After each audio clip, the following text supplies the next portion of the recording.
Yeah, let's go. All right, so in the next 5 minutes, we're going to talk about a lot of 80s pop culture and what it teaches us about today's workplace. But before we get started, it's a self-deprecating part of my presentation. Because people ask, how does one become an 80s pop culture expert? And it means you kind of have to live through the decade, and that means awkward family photos, members-only jackets, lots of time in mall arcades, and then you never really grow out of it. You go as Revenge of the Nerds for Halloween last year. So now that we've got the self-deprecating out of the way, the first movie we're going to talk about, Coming to America. Now, Prince Akeem is born into royalty in his country of Zamunda. And because he's born into royalty, everybody just wants to please him. But he wants to earn his own way. So he moves to New York. He gets a job at a fast food restaurant. And he says, when you think of garbage, think of Akeem. Works hard, earns his way, is modest, and ultimately earns respect. And what does he teach us, ultimately? That unearned leadership creates pleasers, while earned leadership creates believers. When he was born into royalty, everybody just wanted to please him. But when he earned his leadership, those pleasers became believers. So you earn your way, you'll create believers. Now this next movie, if you know Jess Picola, you're going to think, what on earth could this stoner surfer dude eating pizza in a classroom teach us about the workplace? Quite a bit, actually. And so he's always late to class, and Mr. Hand says, why are you always late to my class? Spicoli says, I don't know. And Mr. Hand says, I like that. I don't know. That's nice. Now, saying I don't know in the workplace in the past has been a sign of weakness, a sign of vulnerability. What do you mean you don't know? Well, if you know everything, and in the words of the church lady, isn't that special? But for the rest of us, it's okay to say I don't know. It's a sign of strength, a sign of character, a sign of confidence. Just make sure to caveat it with I'll get back to you, or let me get the answer for you. All right? So this next movie is one of my favorites, The Goonies. And two of the most lovable Goonies, Chunk and Sloth, right? They meet chained up in a basement together. Chunk is caught by a family of bandits. Sloth because of the way he looks. He's got a cone-shaped head, misshapen eyes, ears that wiggle, missing teeth. And as Chunk so eloquently states, he smells like phys ed.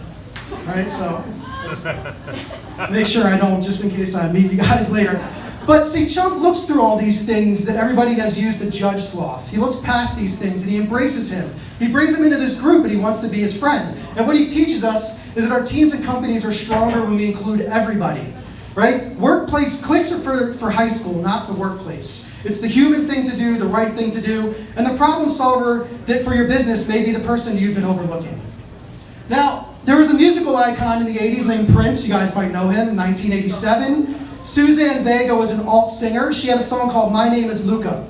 Prince heard it, and he was so moved that he penned this handwritten note to her that says, Dearest Suzanne, Luca is the most compelling piece of music I've heard in a long time. There are no words to describe all the things I feel when I hear it. I thank God for you, Prince. And he sent this to her. It's pretty awesome, right? Pretty awesome handwriting. So what does he teach us here? The difference between rulers and leaders. Rulers, when they get the stage of success, they keep everybody below it.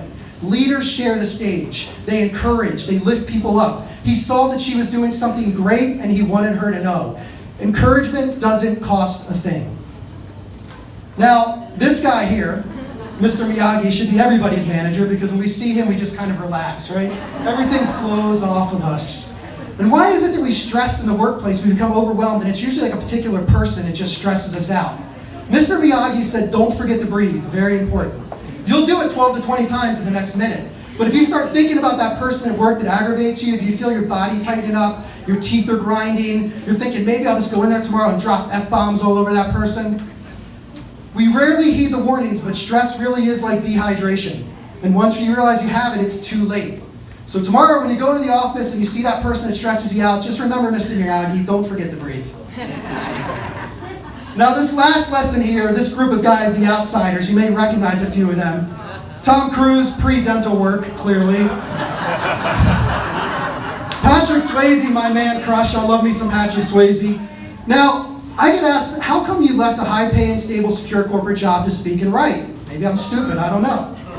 Johnny Kane in The Outsiders said you still have a lot of time to make yourself be what you want. And this kept rattling around in my head. I was going to the daily grind and I kept thinking, you still have a lot of time to make yourself be what you want. Now there is a pop culture icon from the 1840s, his name was Henry David Thoreau. And he said the mass of men lead lives of quiet desperation. I was done with my quiet desperation. If you have a passion, a hobby, or an interest on the side, make it your reality. Go create you. I know I did. Thanks guys, you've been awesome. Stay around.